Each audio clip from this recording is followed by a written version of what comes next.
लगभग पॉलिटेक्निक में पढ़ने वाले आधे लोग ऐसे होते हैं जिनकी ईडी में बैक आती है। इसलिए क्योंकि ये पेपर बहुत ही ज़्यादा कठिन है, उसमें जरा सी भी माप में कमी हो गई तो सीधे पूरे नंबर कट जाते हैं।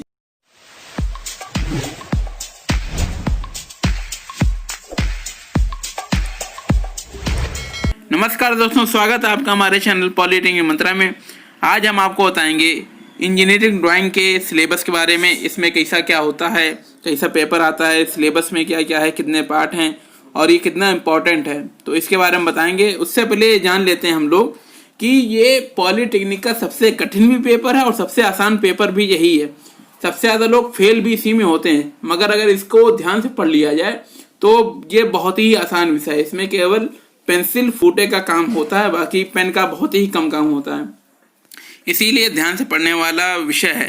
तो आइए जानते हैं। तो आइए अब चर्चा करते हैं इसमें पार्ट कौन कौन से पूछे जाते हैं। इसमें लगभग 13 पार्ट है, मगर पूरे 13 पार्ट इंपॉर्टेंट नहीं है, कुछ ही पार्ट ऐसे हैं जो इंपॉर्टेंट होते हैं। तो आइए उनके बारे में चर्चा करते हैं। इसमें ये 13 पार्ट इस तरह से हैं। पहला पार्ट है इसमें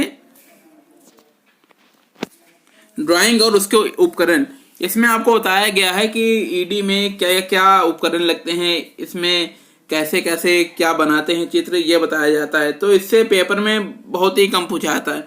इसके बाद ये आचरण नाम को जो है क्वेश्चन, इससे क्वेश्चन पक्की बात आता है पेपर में, या तो एक आएगा या फिर 2 आएंगे, तो वो भी 7 या 10 नंबर के इससे क्वेश्चन पूछा जाता है। इसके बाद मापनी, विमारूढ़ प्रदर्शन, लंबकोणीय प्रक्षेप, बिंदुओं और रेखाओं के प्रक्षेप और तलों के प्रक्षेप, ये यहाँ पार्ट नंबर 7 तक पूछे आते हैं। यही इंपॉर्टेंट पार्ट हैं। बाकी ये ठोसों का प्रक्षेप, ठोसों का परिच्छेद, समपरिमाप प्रक्षेप और सतहों का विकास और मशीन ड्राइंग, ये सब आपको आगे पढ़ना है। ये बस सिलेबस में दिया गया, मगर इसके बारे में आपको आगे पढ़ना होगा। ऑटोकैड नाम का जो ये विषय है, ये सिविल इंजीनियरिंग में पढ़ाया जाता है, वो भी 2nd सेमेस्टर में पढ़ाया जाता है। तो आपको मेन ये शुरुआती 6 या 7 पार्ट पढ़ने हैं।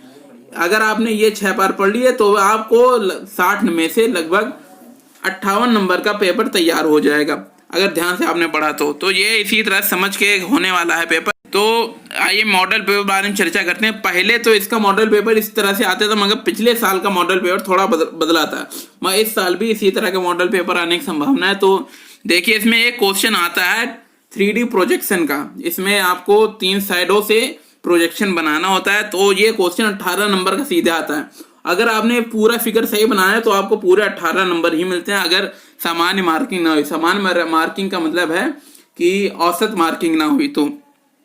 और इसके बाद ये आते हैं लेटरिंग के शब्द आते हैं। इसमें आपको लिखना पड़ेगा 10 यानी कि 1 सेंटीमीटर की ऊंचाई में, तो बस इस तरह से लिखा होता है। उसके बाद ये भारतीय मानक ब्यूरो के हिसाब से ये सब आपको सिलेबस में पढ़ाया जाएगा कि कैसे क्या बनता है। उसके बाद ये निरूपक भिन्न वगैरह पढ़ाई जाएगी आपको, ये सब सिलेबस में आपका है। तो ये सब आएगा आपके पेपर। इस तरह से पेपर आता है। उसका पेपर 50 नंबर का नहीं, बल्कि इसका पेपर 60 नंबर का होता है। 60 नंबर का पेपर होता है और 60 में से 20 नंबर लगभग पासिंग मार्क माने जाते हैं। मगर बहुत से लोग ऐसे होते हैं, बहुत से क्या लगभग पॉलिटेक्निक में पढ़ने वाले आधे लोग ऐसे होते हैं जिनकी ईडी में बैक आती है।